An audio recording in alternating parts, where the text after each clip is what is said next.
Meus amados, vamos ouvir o diácono Jober, do campo eclesiástico de Ipioca. Ele vai louvar o Senhor.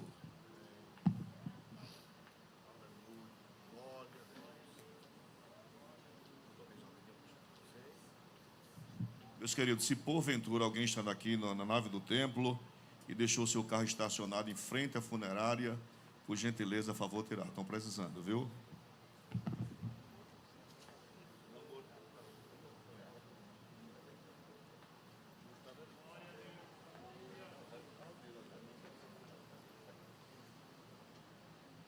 Aleluia, glória a Deus. Quero saudar a igreja com a paz do Senhor.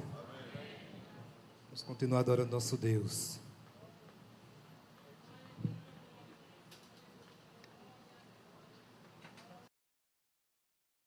Vem aí a maior live da Black Friday. Show da Black Friday Americanas. 4 horas de ofertas exclusivas, games, cupons de desconto e muitas surpresas imperdíveis. Na companhia de convidados pra lá de especiais. Dia 26 de novembro, 21 horas, ao vivo no YouTube e no app Americanas. Então baixe o app, favorite os produtos que você quer comprar e prepare-se para uma live com tudo que você esperava e muito mais. Americanas.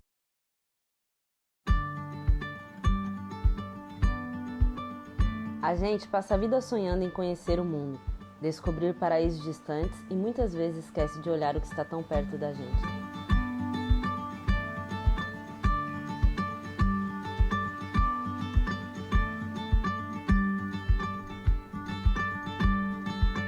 Ubatuba é uma das regiões mais lindas do Brasil. No meio a tanta natureza, a gente acha refúgios escondidos e lugares muito especiais. Mesmo tendo morado toda a minha vida aqui, eu ainda me surpreendo com alguns cantinhos que eu nunca tinha visto. Querendo descobrir algo diferente, decidimos ir por outro caminho, sem roteiro, sem trilha marcada.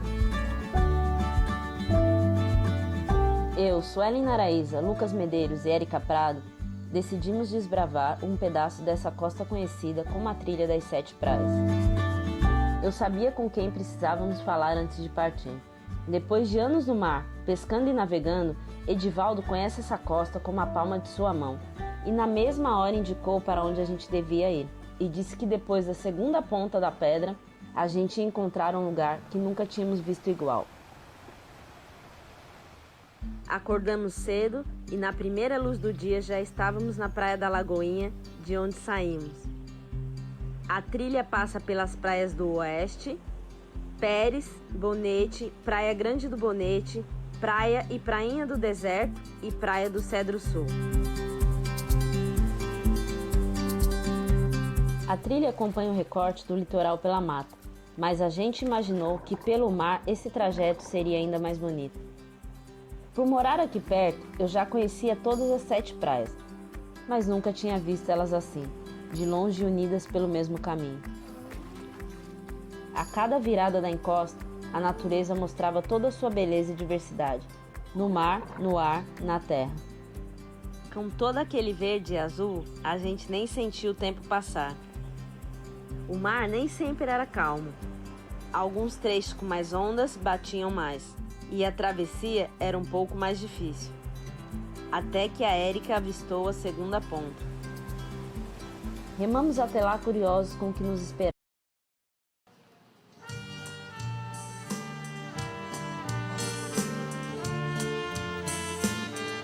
Aleluia.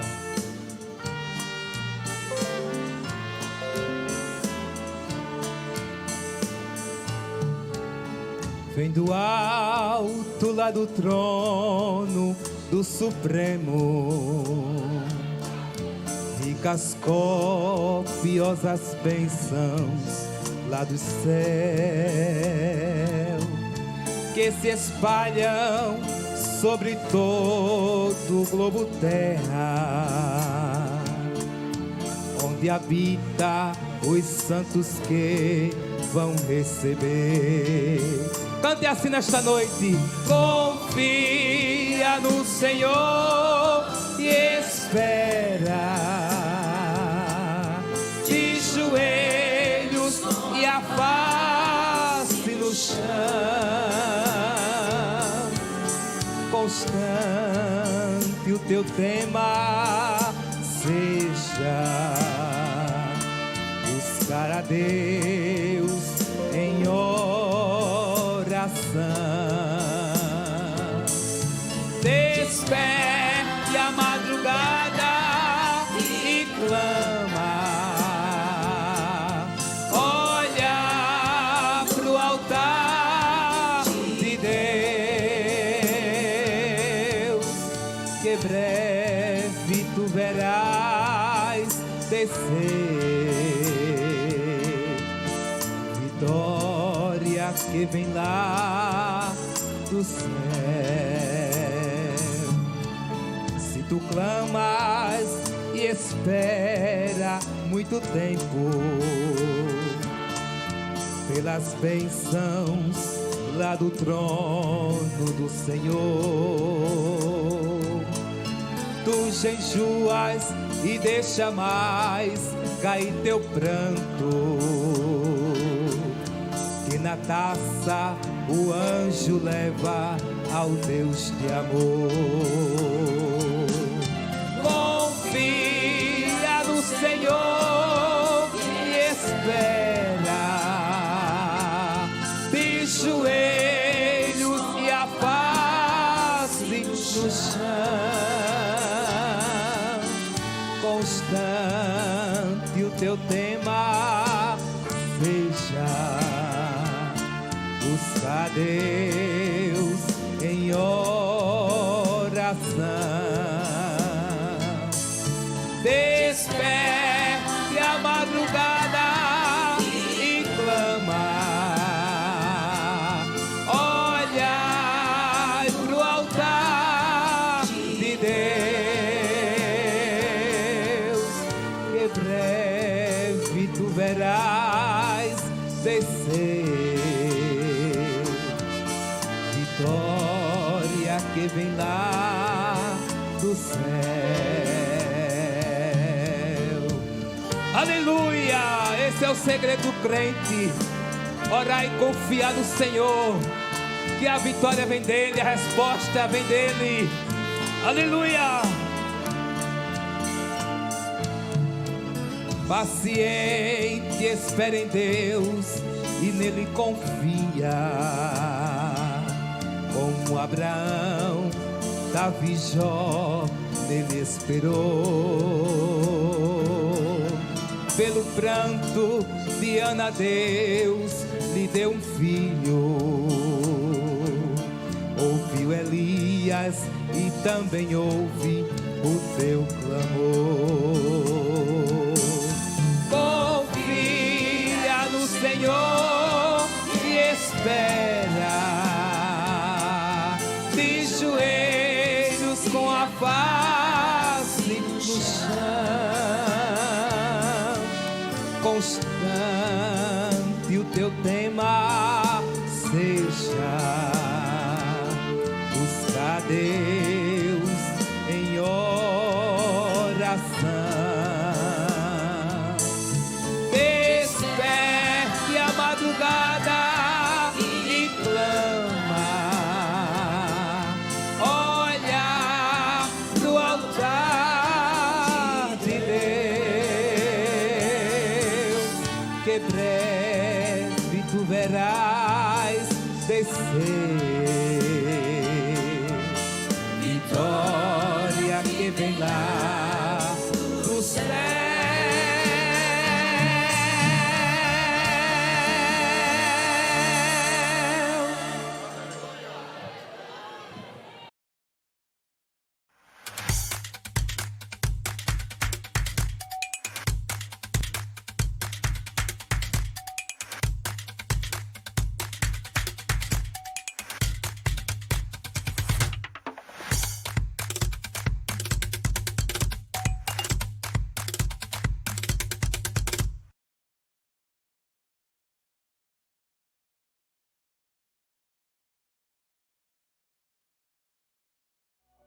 Como médico, sei da importância de um bom tratamento. Então, queridos amigos, permitam-me receitar 2 atividades que nos ajudarão a vivenciar o poder de cura da gratidão. Ao longo de meus 96 anos de vida, presenciei a Grande Depressão, uma guerra mundial e o aumento do terrorismo, da fome e da pobreza ao redor do mundo. Também testemunhei o surgimento de viagens ao espaço e da internet, a profusão dos avanços médicos e inúmeras outras descobertas que me alegram. Antes de meu chamado, eu era um cirurgião cardiovascular e torácico e passei muitas horas em centros cirúrgicos.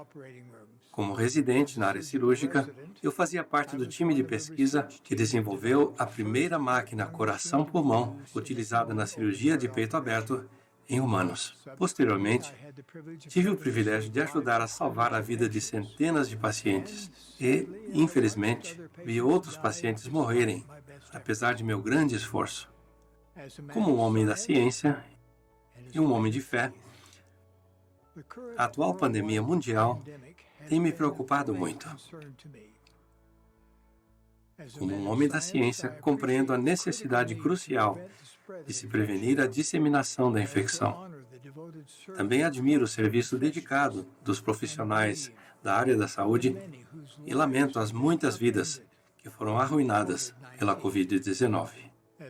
Entretanto, como um homem de fé, vejo a pandemia atual como apenas um dos muitos males que assolam o nosso mundo, incluindo o ódio, a agitação civil, o racismo, a violência, a desonestidade e a falta de civilidade.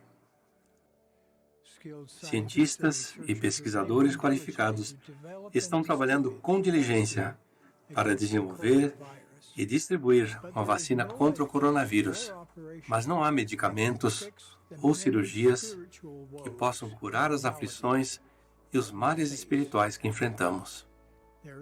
No entanto, há um remédio que pode parecer surpreendente, porque contradiz nossas intuições naturais.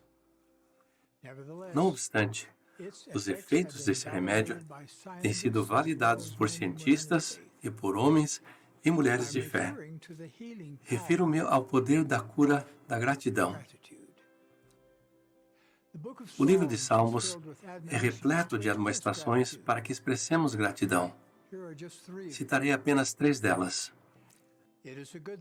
Bom é louvar ao Senhor. Louvai ao Senhor, porque Ele é bom. Apresentemo-nos ante a sua face com louvores. Jesus Cristo expressava gratidão com frequência. O Salvador orou e rendeu graças a Deus antes de levantar Lázaro dentre os mortos, antes de milagrosamente multiplicar os pães e os peixes, e antes de passar o cálice aos seus discípulos na última ceia. Não é de se admirar que o apóstolo Paulo tenha posteriormente declarado: em tudo dai graças. Durante minhas 9 décadas e meia de vida, decidi que contar nossas bênçãos é muito melhor do que contar nossos problemas. A despeito de nossa situação, demonstrar gratidão por nossos privilégios é um remédio espiritual duradouro e de ação rápida. Será que a gratidão nos poupa de sofrimentos, tristezas, pesares e dores? Não, mas ela ameniza nossos sentimentos. Ela nos proporciona uma perspectiva maior do propósito e da alegria da vida. Há cerca de 16 anos, minha esposa Dancel e eu estávamos sentados no sofá, de mãos dadas, enquanto assistíamos televisão. De repente, ela desfaleceu. Apesar de estar bem treinado para lidar com as mesmas situações que tiraram sua vida, não consegui salvar minha própria esposa. Dancel e eu fomos abençoados com 9 filhas e um filho. Tragicamente, 2 dessas filhas morreram em decorrência de um câncer. Nenhum pai ou mãe está preparado para perder um filho. Apesar dessas e de outras circunstâncias difíceis, sou incrivelmente e eternamente grato por inúmeras coisas. Sou grato a Deus pelos quase 60 anos em que Dência e eu permanecemos juntos, por uma vida inteira de amor, de alegria e de lembranças preciosas. Sou grato a Ele por minha esposa Wendy, que conheci após a morte de Denzel. Hoje, ela preenche minha vida de alegria. Sou grato a Deus pelos anos que tive com minhas duas filhas que já faleceram. O coração deste pai é tocado quando vejo os atributos daquelas meninas no lindo rosto de seus filhos e netos. Todos podemos ser gratos pelas belezas do mundo e pela majestade dos céus, que nos dão um vislumbre da imensidão da eternidade. Podemos ser gratos pelo dom da vida, por nosso corpo e nossa mente maravilhosas, que nos permitem crescer e aprender. Podemos ser gratos pela arte, pela literatura e pela música, que nutrem nossa alma. Podemos ser gratos pela oportunidade de nos arrepender, recomeçar, fazer as pazes e edificar nosso caráter. Podemos ser gratos por nossa família, nossos amigos e entes queridos. Podemos ser gratos pela oportunidade de ajudar, valorizar e servir uns aos outros, o que nos torna a nossa vida muito mais significativa. Podemos ser gratos mesmo em meio aos nossos desafios, com os quais aprendemos coisas que não aprenderíamos de outra maneira. Acima de tudo, podemos ser gratos a Deus, o Pai de nosso espírito, que nos torna irmãos e irmãs, uma grande família mundial. Como médico, sei da importância de um bom tratamento. Então, queridos amigos, permitam-me receitar 2 atividades que nos ajudarão a vivenciar o poder de cura da gratidão. Em primeiro lugar, convido vocês, durante os próximos 7 dias, a fazer de suas mídias sociais seu diário de gratidão pessoal. Façam uma publicação diária, mencionando pelo que vocês são gratos. Meus amados, já foi feitas as apresentações necessárias. A mãe acaba de estar conosco e queremos fazer menção da irmã Bárbara Santiago, também candidata a vereadora. Fica ali para a irmã Fátima. E a irmã Fátima Ramos, a irmã Bárbara e a irmã Fátima Ramos, seu esposo, irmão Chamariz. Também ela é candidata a vereadora. Seja muito bem-vinda para juntos louvar ao Senhor. Amém? Quero convidar toda a igreja para se colocar de pé, por favor. Pastor Luciano Aquino, que é o administrador da nossa igreja, irá fazer a sua oração intercessória, apresentando nosso pastor na ministração da santa e bendita palavra do Senhor.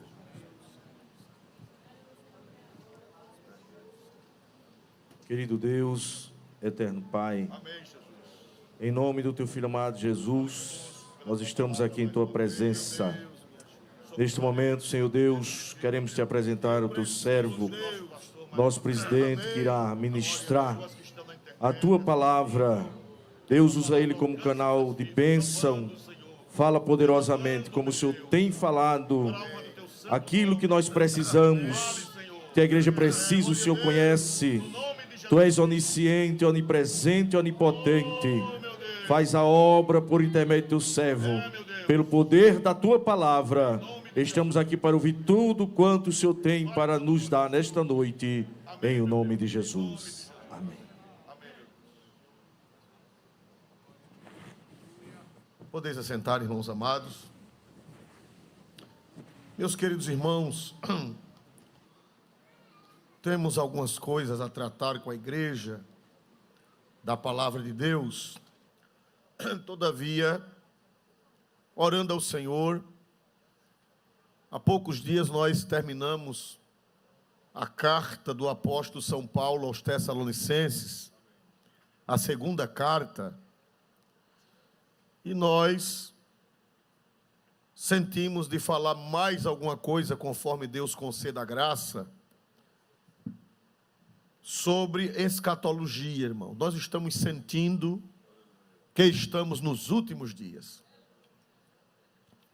não é fanatismo, não é impressão, não é misticismo, basta ter um pouco de percepção espiritual.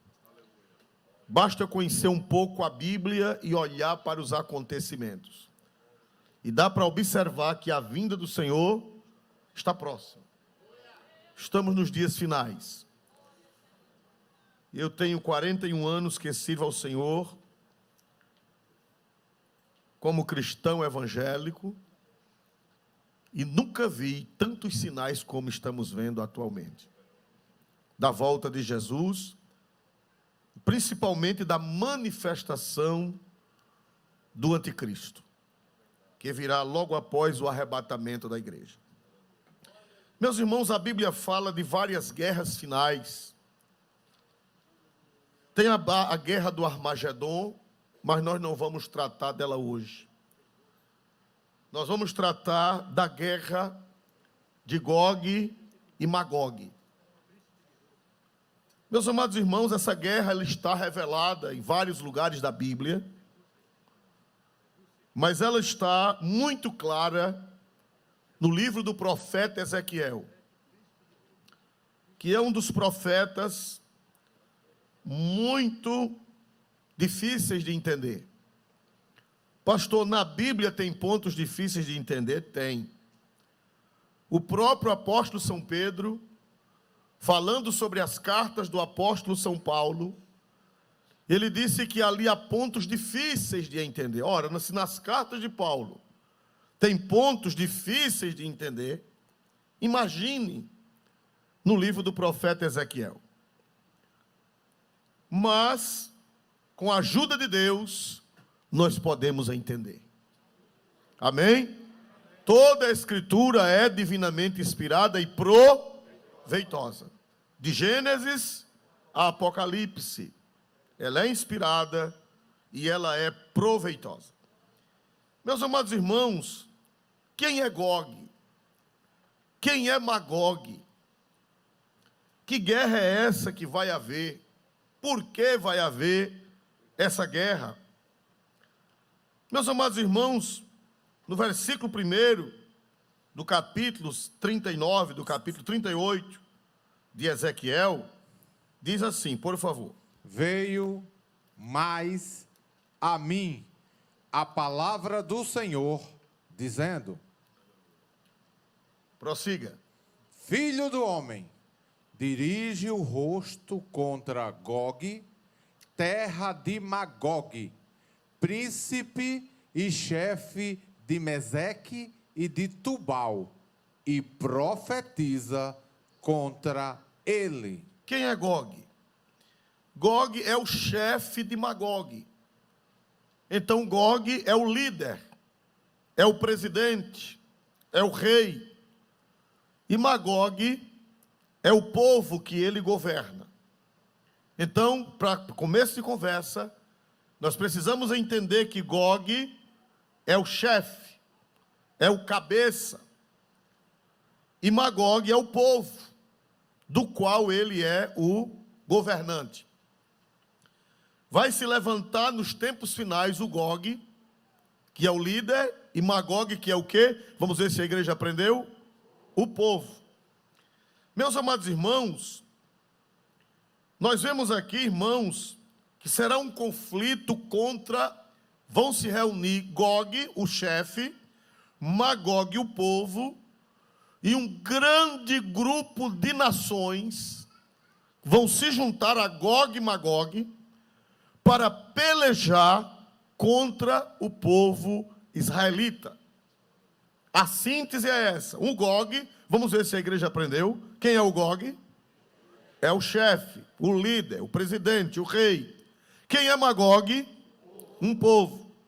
Mas a Gog e Magog vão se juntar muitas nações, muitos povos, etnias diferentes.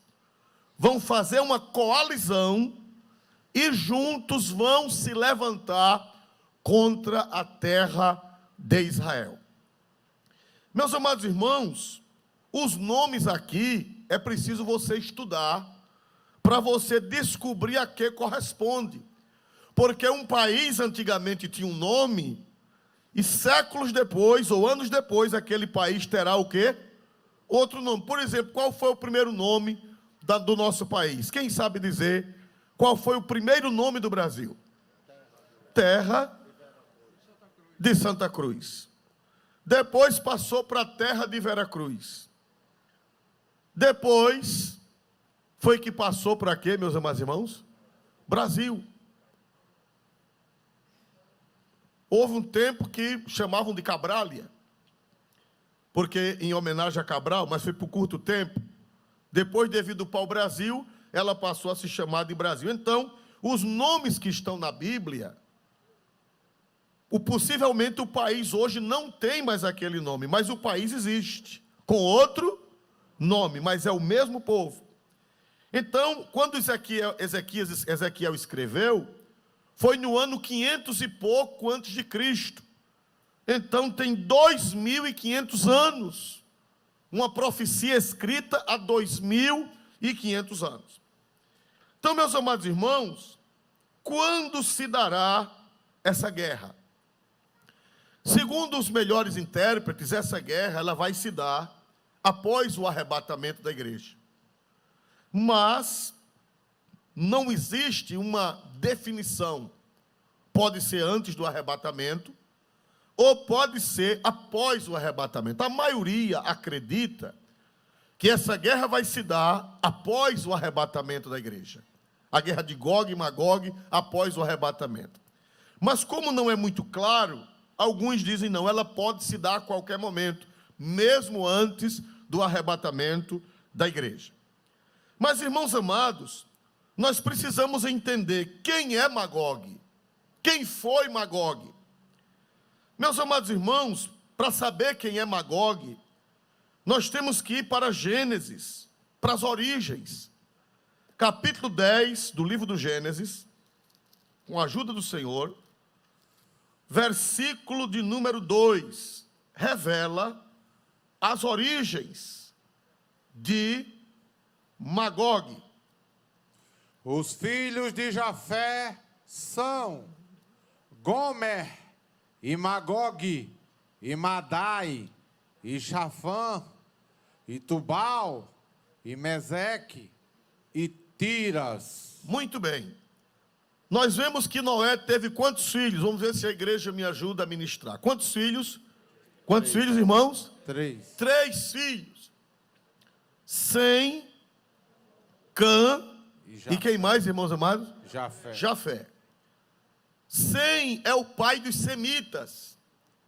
Sem é o pai da descendência de Abraão. Sem é o pai dos judeus. Sem é o pai dos árabes. Sem é o pai dos assírios. É o pai daquele povo do Oriente Médio antigo. Sem, por sinal, Jesus veio da descendência de Sem, porque de Sem veio Abraão, de Abraão veio Isaac, de Isaac veio Jacó, de Jacó vieram os patriarcas, Judá, e da tribo de Judá, quem foi que veio, meus amados irmãos? Jesus. Então Jesus é um semita. Jesus é da descendência de Sem, que era filho de Noé. Tem Cã. Cã, meus irmãos, é o segundo filho. Ele é o pai de outras raças. Ele é pai dos cananeus, ele é pai dos africanos, ele é pai dos egípcios, dos líbios, ele é pai do norte da África e dali descendo. É a família de Cã. E também dos palestinos, dos cananeus, que estão lá naquela região. É pai dos egípcios, de Misraim, dos egípcios. Não dá tempo da gente fazer as 3 linhagens. E Jafé. Jafé é pai dos indo-europeus. Jafé é pai dos indo-europeus. E de Jafé nasceu Gomer e nasceu Magog. Então, Magog é um povo descendente de Jafé, que habitou o norte da Europa e foi descendo. Então, os jafeitas são os europeus. Os jafeitas são os europeus. Sem é pai do Oriente Médio. Canaã, ou melhor, Cã, é pai do norte da África. Canaã e norte da África. E até descendo também. E Jafé é o pai dos europeus. No meio das nações europeias que vieram de Jafé, estão Gomer, que a gente vai ver daqui a pouco quem é esse povo, Magog, Madai, Javã, Tubal, Meseque e Tiras. Essa gente gerou os europeus, filhos de Jafé. No meio dessa raça, filho de Jafé, tem os magogitas. Não confunda com o Nordeste. O Nordeste tem muita linguagem, né? Que não tem nem no português. Menino, deixa de magoga. Deixa de goga. Não tem nada a ver com isso. Glória a Deus, né? Os magogitas. Meus amados irmãos, essa gente é descendente de Jafé. Pastor, agora precisamos saber quem são eles, porque a Europa tem muita gente. Quem são esses magogitas, o povo de Magog? Então vamos ver se a igreja aprendeu. Magog é descendente de qual dos 3 filhos de Noé? Jafé. Eu quero que a igreja aprenda e anote também. De quem são descendentes os magogitas? Jafé. Filho de quem? O terceiro filho de Noé, que não só é pai dos magogitas, mas é pai de toda a Europa. Toda a Europa descende de Jafé. Meus amados irmãos, e nós vemos aqui que aquele povo, depois os magogitas ganharam outro nome. Você lendo a história da igreja, a história mundial, você vai ver um poeta grego chamado Hesíodo. Hesíodo, ele viveu no século VIII a.C., e ele disse que os magogitas foram chamados pelos gregos de citas. Os magogitas foram chamados de citas pelos gregos. Então, na Bíblia, eles são chamados de Magog no Antigo Testamento. Porém, quando se levanta a cultura helênica, quando se levanta a cultura grega, a língua grega chama os magogitas de citas. São os citas. O primeiro que fala isso é Hesíodo, que é um poeta grego de mais ou menos 800 anos antes de Cristo. 700 anos antes de Cristo. Então, depois veio Heródoto. Os irmãos que leem, os irmãos, quem sabe tem um professor de história aqui, não sei se meu professor de história está aqui hoje. Ele sempre vem aqui, o professor Gilberto. Mas o pai da história é Heródoto.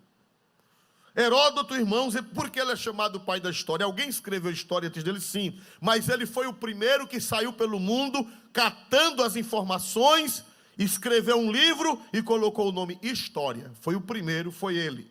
Heródoto, o pai da história. Heródoto viveu no século V a.C. E por isso que ele é chamado o pai da história. Não é que não havia história antes, alguém já tinha escrito, mas ele fez a catalogação, andou pelo mundo e, quando escreveu o livro, colocou história. Ele também diz, irmãos, que os magogianos são chamados de citas. Também ele confirma que os gregos chamaram os magogianos. Então, o nome Magog foi ficando esquecido. E o nome cita foi o que, irmãos? Prevalecendo. Os irmãos estão entendendo bem? Quem está entendendo, irmãos? Então, pastor, o senhor hoje não vai pregar, vai dar aula de história? Homem, deixa de murmurar, glória a Jesus. Deixa eu terminar, glória a Deus, né? Glória a Deus. Eu não sou professor de história. Meus amados irmãos, depois nós vemos Filo de Alexandria, que foi um filósofo judeu, influenciado pela cultura grega, que também um grande homem conhecedor. Ele não era cristão, mas ele já viveu na era cristã. Ele também cita, que ele também fala que os magogianos também receberam o nome de citas. E por último, Joséfo, que todo mundo conhece Joséfo. Joséfo nasceu depois de Jesus, ele nasceu em 37 depois de Cristo, E Joséfo também, em suas obras, Antiguidades Judaicas, ele diz que os magogianos receberam o nome de quê, irmãos? Citas. Os citas. Muito bem, meus irmãos. Vamos ver quem são esses citas. Esses citas, no século VIII, irmão, eles habitavam as estepes russas. Já no século VIII antes de Cristo, eles habitavam as estepes russas da Ucrânia até os limites da China. Era um povo agressivo, era um povo bravo, era um povo dominador e violento. Nômades viviam andando, viviam peregrinando, brigando, tomando gado, tomando terra, matando, esfolando. E eles viviam desde a Ucrânia até a China. Vocês já ouviram falar nas muralhas da China? Quem já ouviu falar nas muralhas da China? Ou já viu imagens? Aquelas muralhas, senhores pastores e igreja, foram feitas por causa deles. Junto com os mongóis, eles se juntaram com os mongóis e saíram invadindo até chegar na China. E os chineses, com medo deles, ergueram as primeiras, o que, irmãos? Muralhas da China. As que tem hoje não são as originais. As que tem hoje são reconstruções fundadas sobre as originais. Então, era um povo tão terrível que andava milhares de quilômetros para brigar, para saquear, para fazer confusão. Eram bárbaros e violentos. Os citas. Vamos ver, mas antigamente, na Bíblia, como eram chamados os citas, irmãos? Vamos ver, irmãos? Era o povo de quê, irmão? Magog. Eu estou sendo bem entendido, meus irmãos? Depois vocês vão dar glória a Jesus. O irmão está dizendo aqui que eles eram magoguentos. Glória a Deus, né? Glória a Deus. Então, irmãos, vocês entenderam quem são os magoguentos? Vamos ver. Primeiro, eles são descendentes do filho de Noé. De qual filho de Noé eles são descendentes? Jafé. Jafé, do terceiro, de Jafé. Jafé gerou vários filhos, no meio dos filhos Magog, um homem chamado Magog. Desse Magog veio o povo. E esses magoguentos, como disse o irmão, eles moravam no norte da Europa, ali na região do Mar Negro, para cima do Mar Negro, e eles ali se estenderam uma faixa enorme. Pena que eu não tenho mapa para mostrar, nem tenho tempo. Uma faixa enorme, e foram bater aonde? Peregrinando nos Montes Urais, peregrinando na Rússia, onde hoje é a Rússia, a Ucrânia, a Bielorrússia, todo onde foi a União Soviética. Eles andaram aquilo ali tudo e foram bater onde? Vamos ver se vocês me ajudam. Foram bater onde, meus irmãos? Nas muralhas. Por causa das invasões deles, foi que os chineses fizeram o quê, irmãos? As muralhas, que estão lá até hoje. Não as originais, mas as subsequentes que foram feitas sobre as originais. Então, deu para entender? Primeiro eles eram Magog, e depois foram chamados de quê? Vamos ver se a igreja aprendeu? Citas. Povo violento, agressivo. E eu vou pedir para o pastor Múcio ler, já perto de sair, eu busquei uma fonte, Champlin, que quem é estudante de teologia, muita gente tem. Champlin, ele fala quem era esse povo, irmão. As atitudes deles. Esse povo os citas, que eram os magoguentos ou magogianos, eles eram um povo. Vejam quem era isso aqui. Eu tirei uma foto e mandei imprimir. Quem fala é Russell Champlin, que é um homem cultíssimo, era um pastor batista, que escreveu o Antigo e o Novo Testamento interpretado.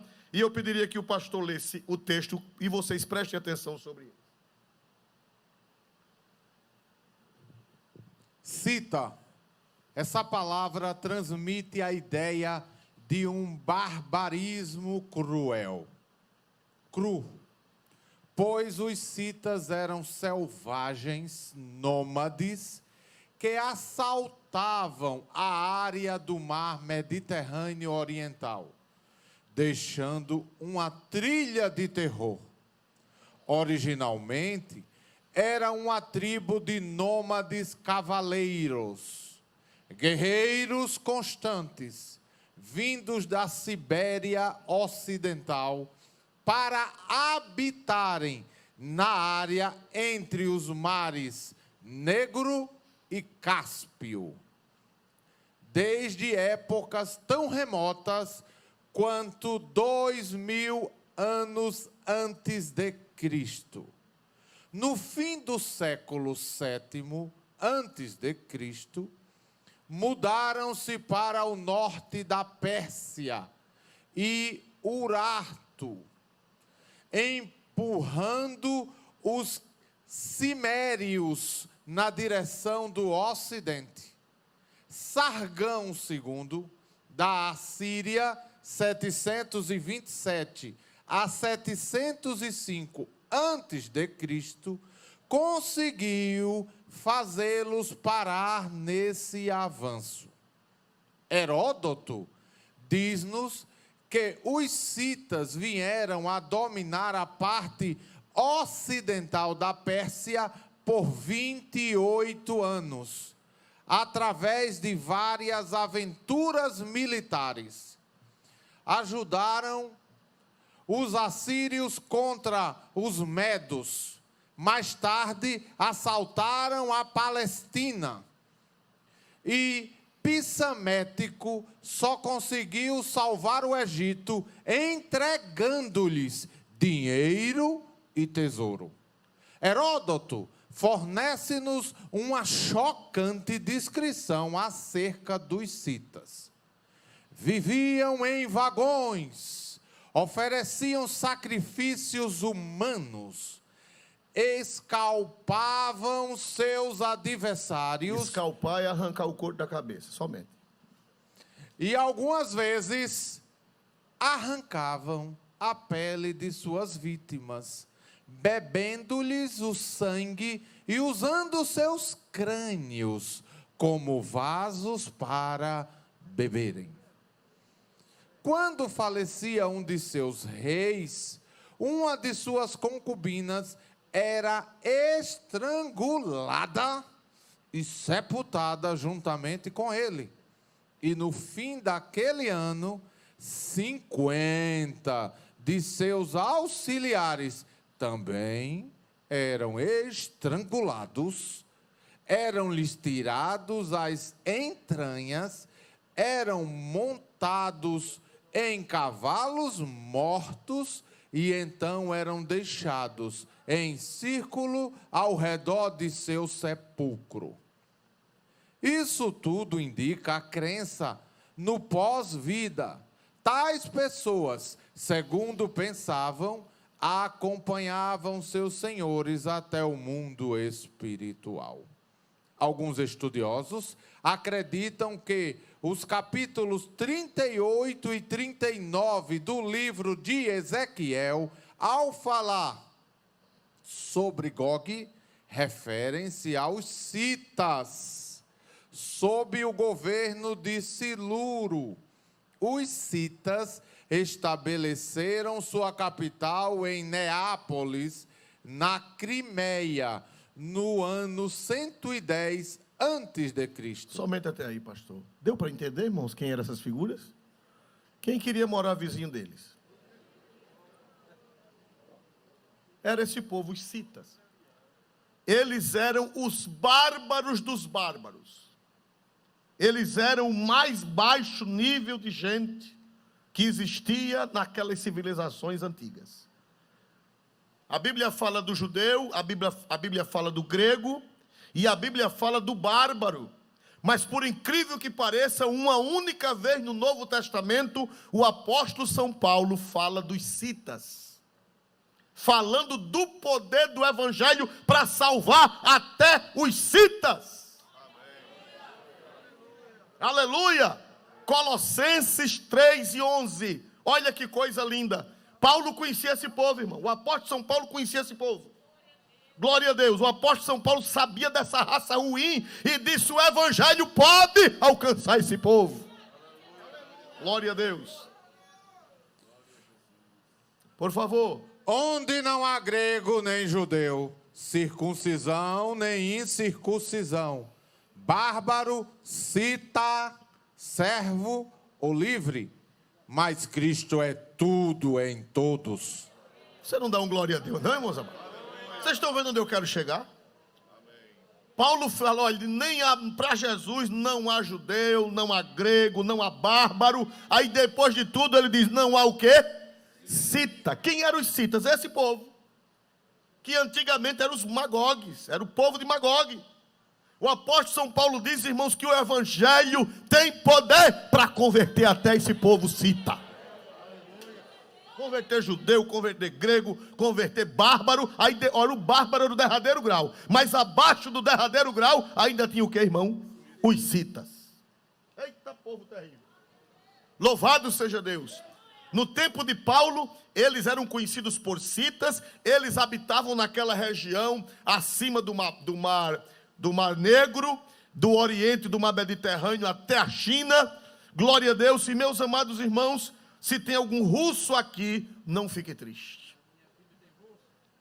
Mas são os russos de hoje. Rosh. Na sua Bíblia tem Rosh. Rosh. Pois é. Rosh, de onde vem a Rússia. Então esse povo foi atravessando, foi se civilizando. No ano 800 depois de Cristo, o evangelho chegou lá. Eles se tornaram cristãos ortodoxos, se converteram ao cristianismo ortodoxo, que é toda aquela região norte. Depois os muçulmanos chegaram e também invadiram e tomaram conta de uma parte. E hoje é dividido uma parte ortodoxa e outra parte muçulmana. Glória a Deus. Mas esse Magog ainda existe. E no fim dos tempos, eles vão se levantar. Aleluia.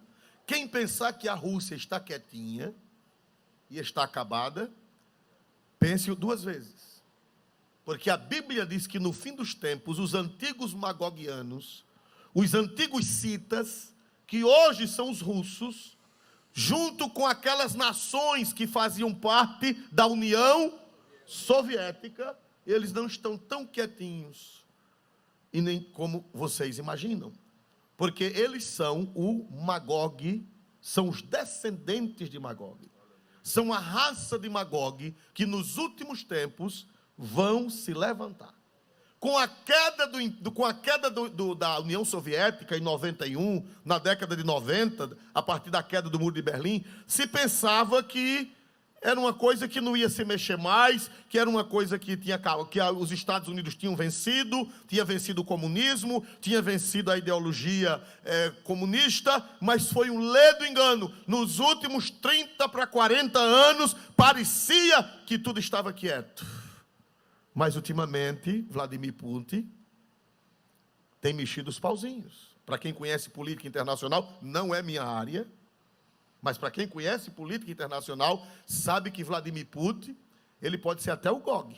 Não sei, não vou dizer que ele é o Gog. Mas hoje o Gog de lá é ele, hoje. O que quer dizer Gog? Vamos ver se vocês aprenderam. Quem quer dizer Gog? O chefe.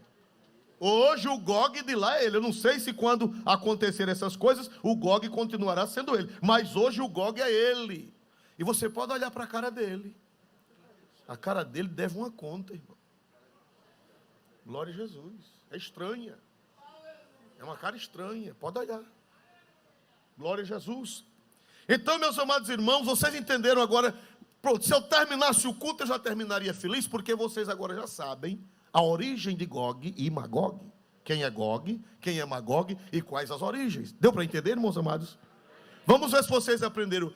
Noé foi pai de 3 filhos. Vamos ver se vocês aprenderam. Noé foi pai de 3 filhos. Cã, Sem, Jafé. Magog é filho de quem? Jafé. Jafé foi o pai das nações que ocuparam o quê? Europa. A Europa. E Magog foi o povo, filho de Sem, o filho de Jafé, que tomou conta da região que vai do Oriente do Mar Mediterrâneo, passando por cima do Mar Negro, até chegar na China. Aleluia.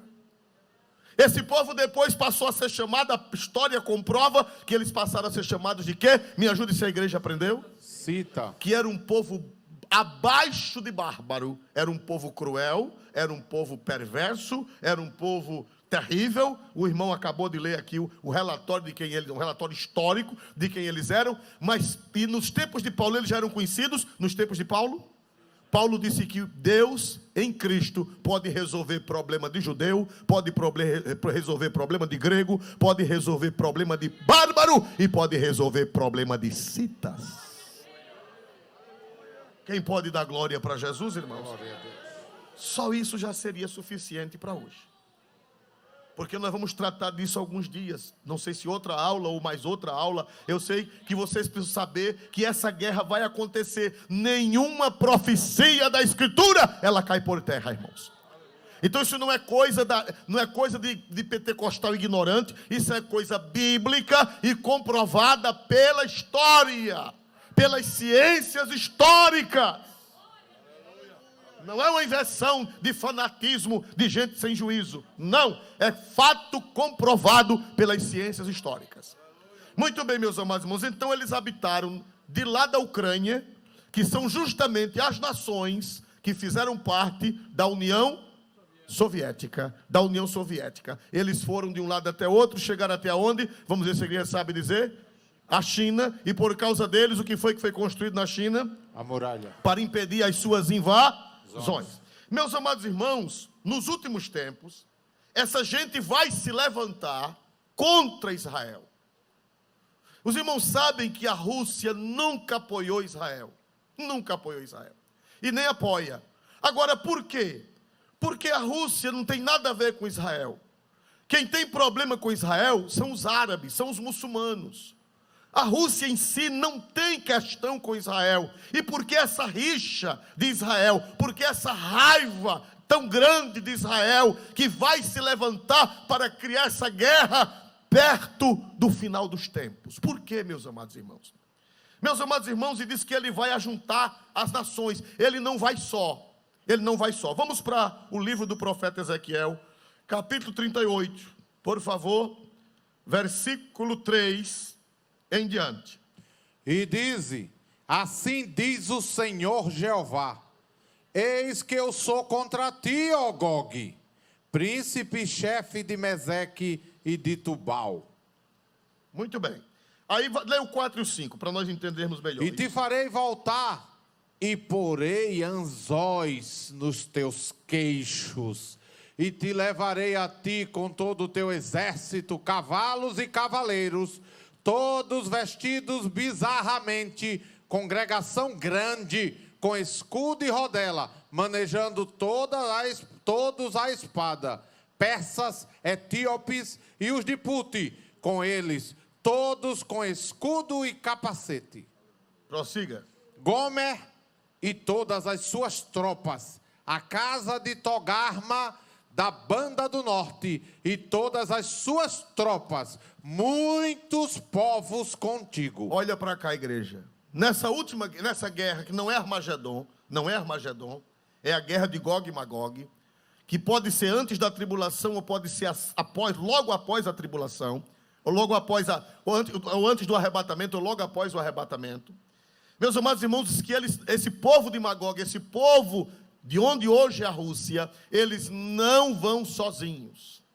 Eles vão fazer uma coalizão. Eles vão fazer uma união. Agora, com quem é essa união? Quem é que eles vão chamar?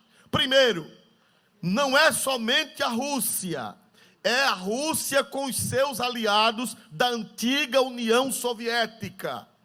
Porque todo aquele povo é descendente dos citas. Não é só a Rússia que é descendente dos citas. Eu vou citar os 15 países que faziam parte da antiga União Soviética. Primeiro, Armênia, Azerbaijão, Belarus, Estônia, Geórgia, Cazaquistão, Quirguistão, Letônia, Lituânia, Moldávia, Tadjikistão, Turcomenistão. Deixa eu ver se eu adivinho aqui, que eu escrevi e não sei o que foi mais. Ucrânia, Uzbequistão e a Rússia. Irmão, é uma leva de gente. Todo aquele norte ali, acima da Rússia, ao lado da Rússia, tudo aquilo ali é descendente de Magog, é descendente dos citas. Aleluia! Quando houve a queda do muro de Berlim, eles se separaram, eles viraram países independentes, mas eles são todos uma família só. Todos são de Magog, todos são citas, todos estão ali. E hoje você vê que o Vladimir Putin, ele está querendo reunir outra vez aquela gente. Ele está querendo reunir outra vez aquele povo. Com o objetivo de quê, meus amados irmãos? De atacar de agora atacar Israel. Agora uma coisa, a maior parte daquelas repúblicas citas, elas hoje são islâmicas. Uma parte ortodoxa grega, é da igreja ortodoxa grega, mas a maior parte são islâmicos.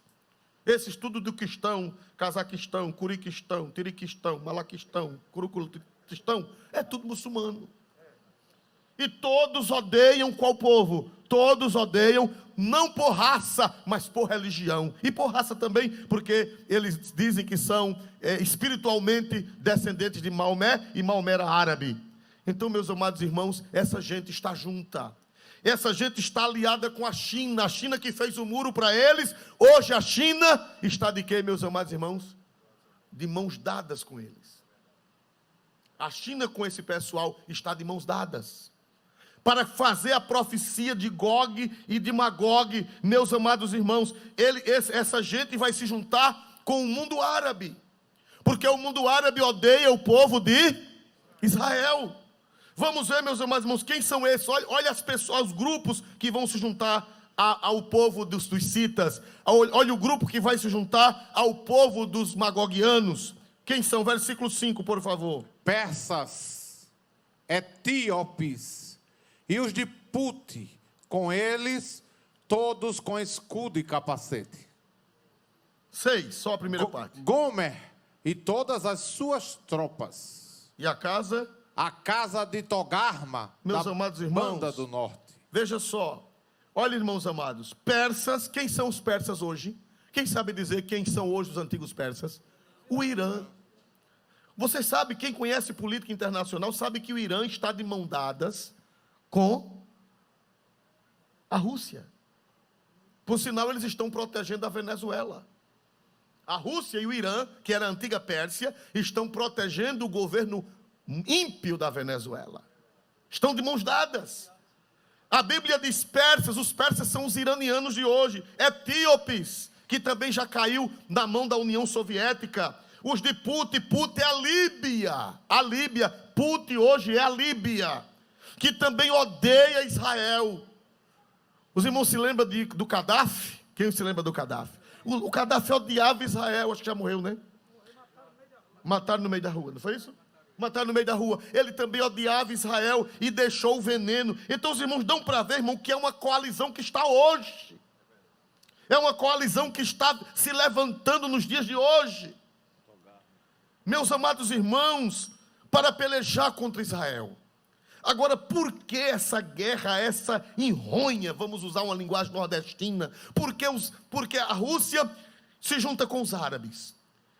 Por exemplo, Bashar al-Assad, há 4 anos atrás, estão vendo essa guerra da Síria?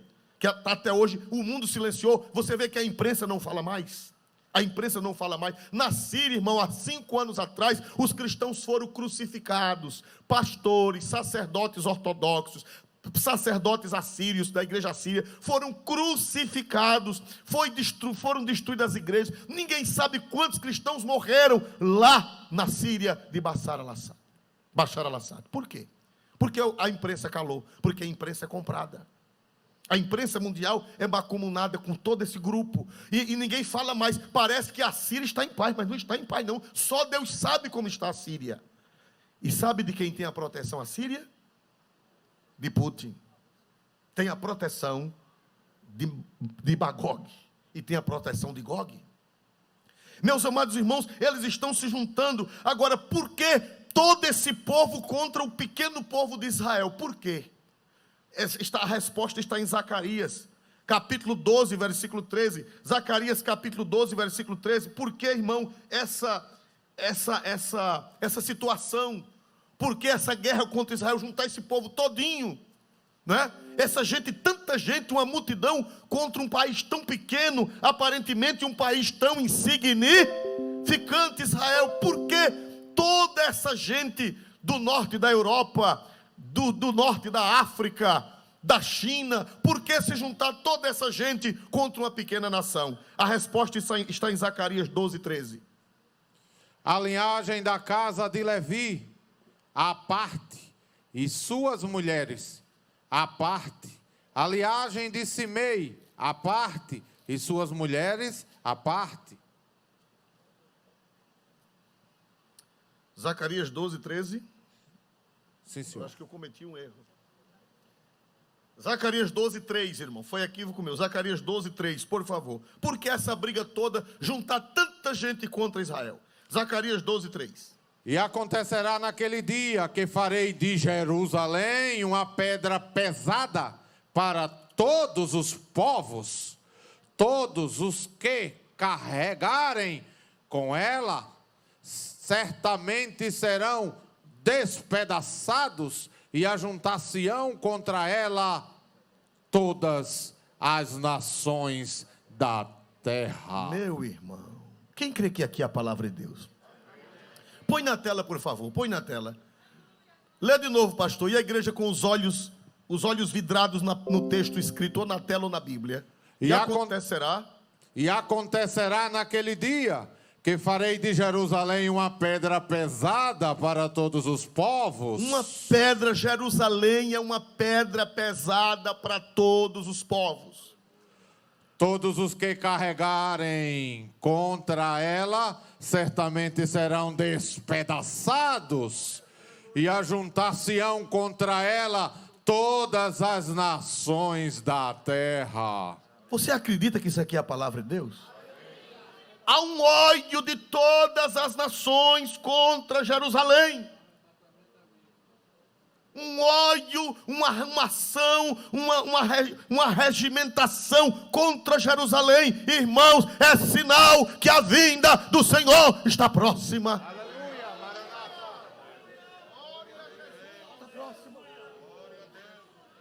Vejam que Magog está se arrumando.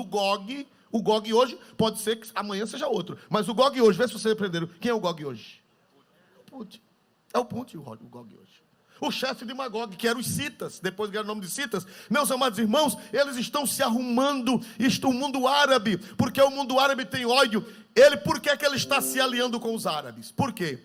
Porque a Rússia, irmão, ela tem petróleo. Mas o petróleo da Rússia é como o pré-sal brasileiro. A Rússia tem muito petróleo, mas o petróleo da Rússia é como o pré-sal brasileiro. É difícil de quê? De extrair. Eles precisam do mundo árabe para se desenvolver. Eles precisam do mundo árabe. A Rússia precisa do mundo árabe para crescer, porque eles lá têm um inverno, e o inverno deles consome muita coisa, muita energia, muito carvão, consome muita coisa, e eles não têm tanta usina hidrelétrica. Muita energia é produzida por petróleo. E eles precisam do petróleo.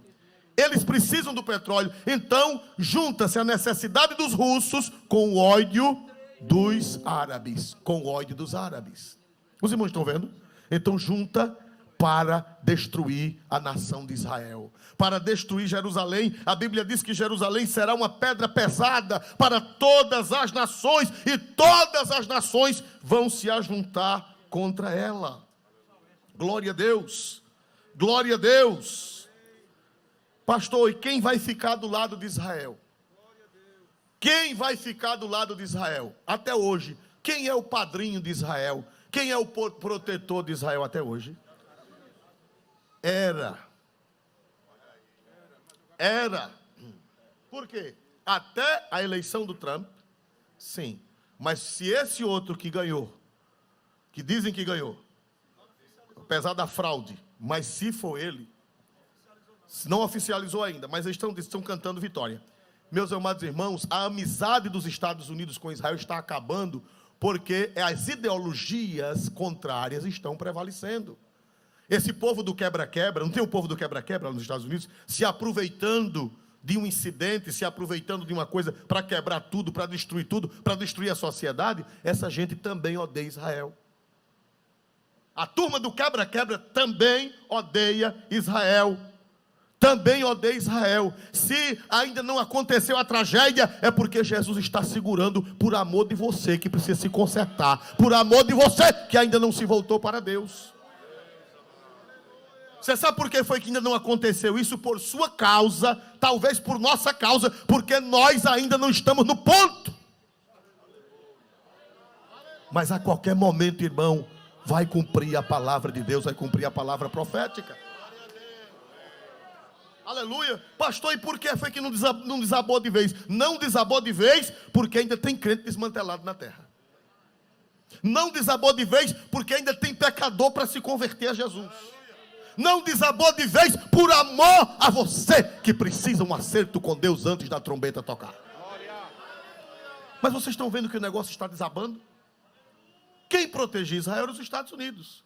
Se os Estados Unidos caem na mão de quem odeia Israel, a proteção, aqui no texto não fala de ninguém ao lado de Israel. É Israel sozinho. Aleluia. Grande é o Senhor Deus de Israel. Pode ler os 2 capítulos, ninguém está ao lado de Israel. Na guerra de Gog e Magog, Israel vai estar só. Vai se juntar a turma da antiga União Soviética com o mundo árabe, com a China. Meus amados irmãos, louvado seja o nome do Senhor para sempre. Louvado seja o nome do Senhor para sempre. Louvado seja o nome do Senhor para sempre. Louvado seja o nome do Senhor para sempre. Louvado seja o nome do Senhor para sempre. Aleluia.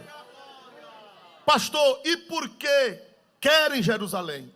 Irmão, Jerusalém não é essas coisas tão bonitas. Jerusalém não tem ouro, Jerusalém não tem prata. Jerusalém, irmão, Jerusalém não parece o sertão. A Judéia parece o sertão de Alagoas, parece o sertão de Pernambuco. Não tem a exuberância da floresta amazônica, não tem a exuberância das matas tropicais. Meus irmãos, se você chegar lá, é só pedra. E por que essa enronha? Não é assim que a gente diz? É ou não é? Por que essa enronha? Por que querer essa briga tão grande por aquela? Oh, glória a Deus. Por quê? Aleluia. Aleluia. Sabe por quê, irmão? Porque o diabo tem raiva dali. Porque ali, aquele lugar, prove a Deus ser o altar do universo. Porque foi lá em Jerusalém que Deus escolheu para o sacrifício redentor de todo o cosmos. E o lugar é cobiçado por Satanás. O lugar é cobiçado pelo diabo. Porque quando eu já preguei aqui, que eu creio na teoria da lacuna, irmão, sabe que antes dos homens morarem aqui na terra, os irmãos sabem que os espíritos angelicais moraram aqui antes do homem. E os irmãos sabem que houve uma catástrofe, mas naquele período antes de Adão, que era o mundo angelical, esse lugar de Jerusalém já existia, o Monte Santo de Deus já existia, e a Bíblia diz que Deus já era adorado pelos anjos lá. Ezequiel revela que Satanás, antes de cair, ele subia aquele monte para adorar a Deus. Vamos ver isso lá, o Monte Sião, onde hoje é o Monte Sião. Veja aí, por favor, em Ezequiel 28:14, por gentileza. Ezequiel 28:14. Ele subia lá, irmão, para adorar a Deus. Deus já era adorado no Monte Santo. Esse Monte Santo é o Monte Sião, é o monte do templo.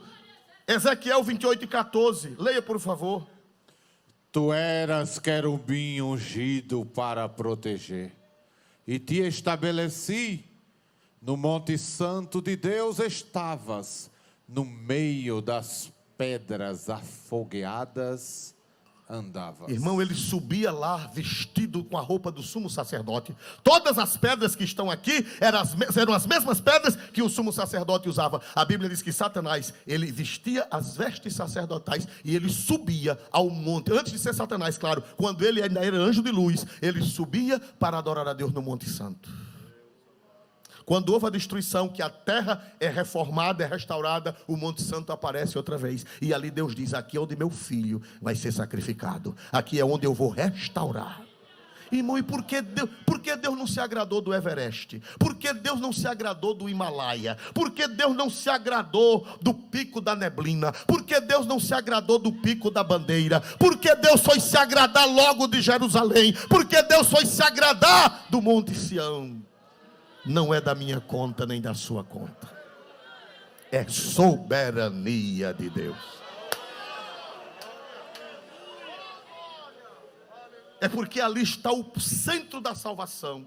Ali foi onde o Filho de Deus ministrou, ali foi onde o Filho de Deus foi crucificado, ali foi onde o Filho de Deus ressuscitou, e dali foi de onde o Filho de Deus subiu para o céu, e é dali que ele vai voltar e vai pisar no Monte das Oliveiras, quando ele voltar em glória para reinar na terra.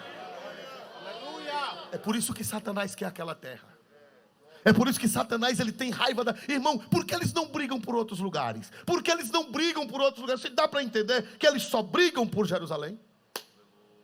Só briga por Jerusalém, tanta coisa para brigar no mundo, mas enronha, como nós nordestinos dizemos, Jerusalém, Jerusalém, porque aquele lugar é sagrado desde os tempos angelicais. Satanás adorava, antes de ser Satanás, ele adorava a Deus naquele Monte Santo. Depois que houve a catástrofe, quando a terra é restaurada, o Monte Santo é preservado. Para ali o Filho de Deus ser imolado, para ali o Filho de Deus ser sacrificado. Vê Mateus 5,35. Por que é que toda essa gente só quer Jerusalém, só quer o Monte Santo? Mateus 5,35. Por quê? Por quê? Nem pela terra, porque é escabelo de seus pés, nem por Jerusalém, porque é a cidade do grande rei. Vocês estão abrindo os olhos? Por que é que os árabes querem aquela terra? Por que é que todo mundo quer aquela terra? Uma terra que não é tão bela. Uma terra que parece o sertão de Alagoas, parece o sertão da Paraíba, parece o sertão de Pernambuco. Só tem pedra, só tem arbusto. Por quê? Mas por que essa briga tão grande? Por que Jerusalém? Por que o Monte Santo? Porque é a cidade do grande rei.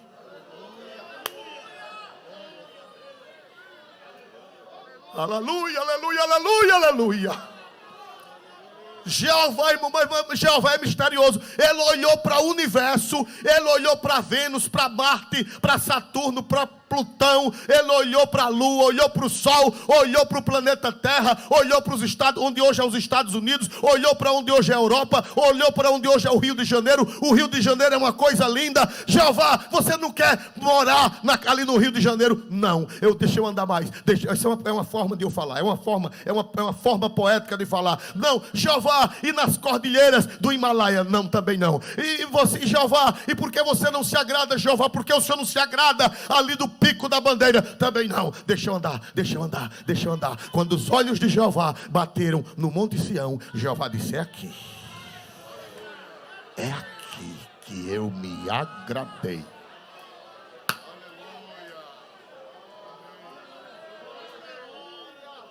É aqui que vai ser a cidade do grande rei. É aqui que vai ser o Monte Santo, porque já era. Glória a Deus, é a cidade do grande rei. Salmo 132:13. Por que essa briga tão grande por Jerusalém? Porque o diabo quer Jerusalém. Porque ele é invejoso, ele é cobiçoso, ele quer tomar o que é de Deus, mas ele está perdido, ele está desgraçado. Porque maior é Deus e a vitória de Deus. E louvado seja o nome de Deus para sempre. Salmo 132:13. Porque o Senhor elegeu a Sião, desejou-a para a sua habitação, dizendo... Lê de novo. Porque o Senhor elegeu a Sião, desejou-a para a sua habitação, dizendo... Para aí um pouquinho. Olha, se Jeová escolheu, tem monte mais bonito no mundo? Tem montanha mais alta e mais bonita?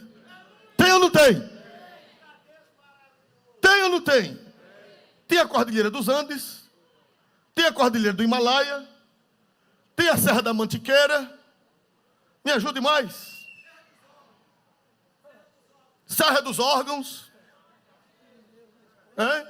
os Pirineus, os Montes Urais na Rússia. Os Montes Urais da Rússia são muito mais belos do que o Monte de Sião. Jeová olhou e disse: quero não. Eu quero é o Monte de Sião. Eu quero é o Monte de Sião. Eu quero é o Monte de Sião. E quem crê nessa palavra, quem crê na Bíblia, dê 3 glórias a Deus nessa noite. Um para o Pai, outro para o Filho e outro para o Espírito Santo de Deus.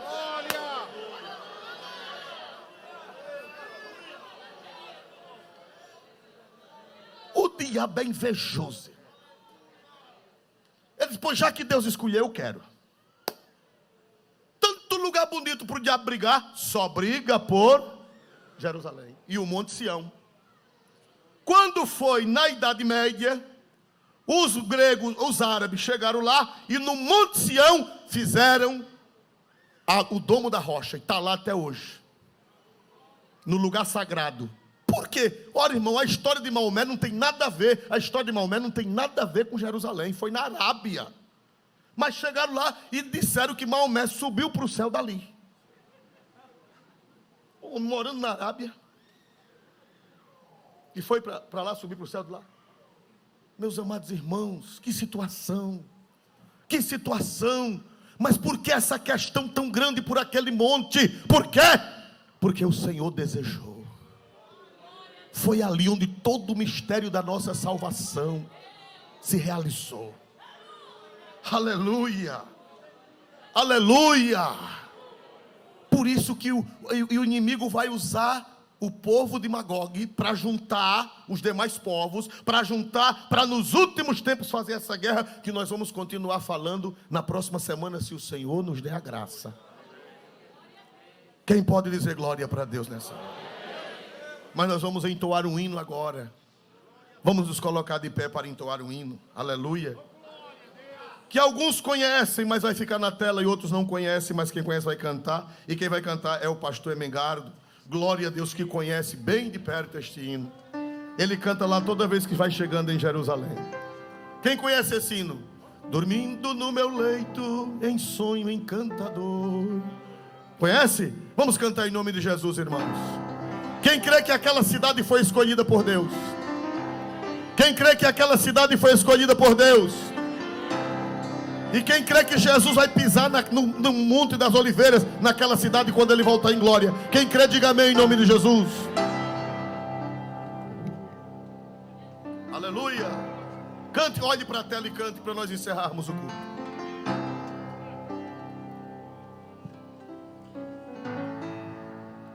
Dormindo no meu leito, em sonho encantador, um dia eu vi Jerusalém e o templo do Senhor.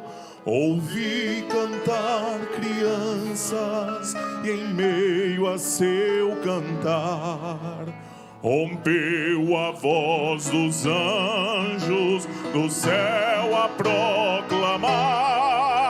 Rompeu a voz dos anjos do céu a proclamar. Jerusalém, Jerusalém, cantai, ó Santa Grey, Hosana nas alturas, Hosana ao vosso Rei. Então o sonho se alterou, não mais o som feliz. Ouvia das hosanas dos coros infantis. O ar em torno se esfriou, do sol faltava luz. E no alto e tosco monte vi o vulto de uma cruz. E no alto e tosco monte vi o vulto de uma cruz. Agora. Jerusalém, Jerusalém, aos anjos escutei. Hosana, Hosana, Hosana ao vosso Rei. Ainda cenas cimo surgia em resplendor, a divina cidade, morada do Senhor. Da lua não brilhava a luz, nem sol nascia lá, mas só fugia a luz de Deus, muito pura em seu brilhar. E todos que queriam sim podiam lá entrar na muito feliz que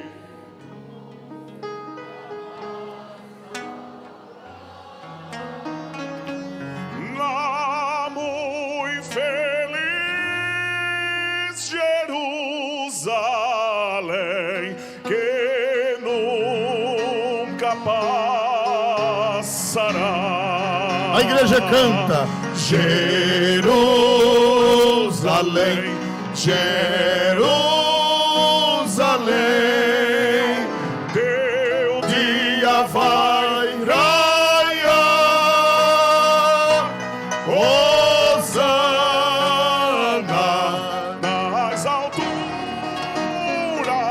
Hosana sem cessar. Hosana, Hosana nas alturas, Hosana sem cessar.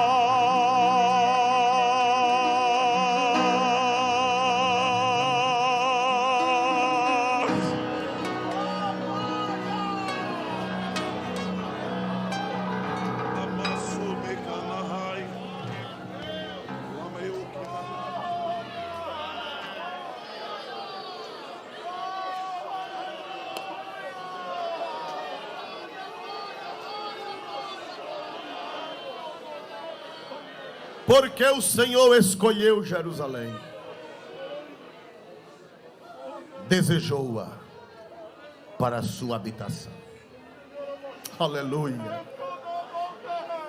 E o diabo não aceita isso.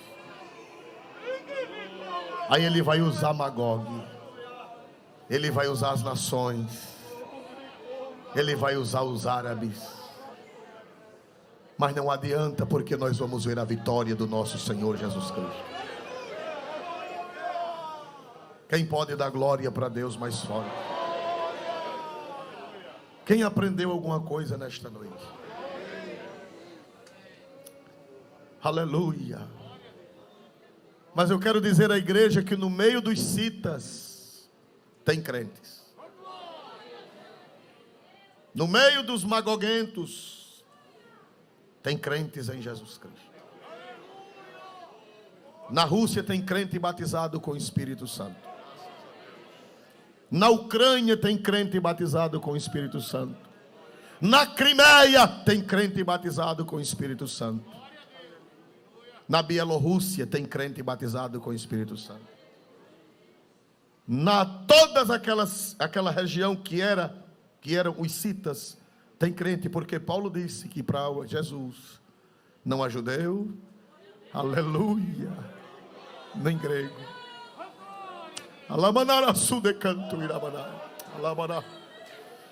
nem circuncisão, nem incircuncisão, nem bárbaro, nem cita, até com os citas ele tem negócio. Oh, igreja, se tu entendesse esse mistério, se tu entendesses a profundeza da palavra, mergulha, igreja, mergulha nas profundezas da palavra. Nós não podemos odiá-los. Nós não estamos pregando um ódio racial, porque também entre os árabes tem crentes, tem cristãos batizados, tem cristãos que tomam a ceia. Entre os árabes tem cristãos cheios do Espírito Santo. Nós não podemos odiá-los, Nós só temos que entender as profecias. Que evangelho glorioso. Um só versículo no Novo Testamento só fala uma vez nos citas. E quando fala, é para dizer que Jesus pode salvá-los e que Jesus os ama. Dá um glória para Deus. Banda, depois da bênção apostólica, toca um hino para o povo sair, a voz da banda. Muito obrigado por terem vindo outra vez. Amém? Glória ao nome de Jesus. Quem necessita das orações? Terça-feira, querendo Deus, nosso Senhor, orar. Renato Lins fará uma cirurgia sexta-feira. Quem pede é a irmã Elines Lins. Vamos orar por essa pessoa. Pastor Demétrios perdeu a mãe ali no Rio de Janeiro. Está muito choroso, aflito. E pede as orações. Irmão Jorge Moura pede para vir à frente e receber a oração. Por favor, irmão Jorge, está pedindo para vir à frente e receber. Ah, está aqui já? Então tá bom. Glória a Deus, nós vamos orar pelo nosso irmão. Convidamos o pastor Agrimeron para fazer esta oração a Deus em nome de Jesus. Meus amados irmãos, os outros, todos que querem, os que são candidatos que querem receber a oração, vem aqui à frente também. Glória a Deus, né? Glória a Deus. Por favor, fique aqui à frente para receber a oração. Porque Deus é bom para com todos, né? E Deus conhece os corações. Amém? Glória a Deus. Vamos orar pelos nossos irmãos que estão aqui. Glória em nome de Jesus. Pastor. Aleluia. Queremos saudar toda a igreja com a paz do Senhor. Isso, irmãos, é a prova da volta de Jesus. Está vindo uma vida para Jesus aqui nesta noite. Se a igreja está feliz, diga amém. Vamos orar ao Senhor. Soberano eterno Deus, Pai amado e maravilhoso, te agradecemos, ó Senhor amado, por mais, Senhor, uma oportunidade de estar na tua casa para sim, Senhor, ouvir a tua santa e gloriosa palavra. Essa palavra, Senhor amado, que transforma. Essa palavra que traz alegria aos nossos corações. Senhor amado, que possamos dizer nesta noite: ora vem, Senhor Jesus. Abençoa, Senhor amado, as nossas vidas. Ajuda-nos, Senhor amado, a permanecer fiel até a tua volta, Senhor. Ó Pai querido e glorioso, toma em tuas mãos essa vida, Senhor, que agora neste momento está se entregando a ti, Senhor. Escreve o nome dele no livro da vida. Pai querido e glorioso, os enfermos, Senhor, que foi apresentado nesta noite, sê com eles, ajuda, Senhor amado, cura, Senhor. Ó Pai querido e glorioso, visita nos hospitais, abençoa os políticos, os candidatos, Senhor, que se encontram aqui, Senhor, nesta noite, sê com eles, ó Pai querido, neste momento e depois, Senhor amado, depois que eles ganharem, ó Pai querido, ajuda, Senhor, toma em tuas mãos, cuida deles, abençoa, Senhor amado, cada um deles, ó Pai querido e glorioso, te agradecemos por tudo, em nome de Jesus. Amém e amém. Se a profecia foi errada, foi o pastor Agrimeron. Eleva os meus olhos para os montes, de onde me virá o socorro? Senhor, guardará a tua entrada e tua saída, desde agora e para sempre. Que a graça do Senhor Jesus, o amor de Deus e a comunhão do Espírito Santo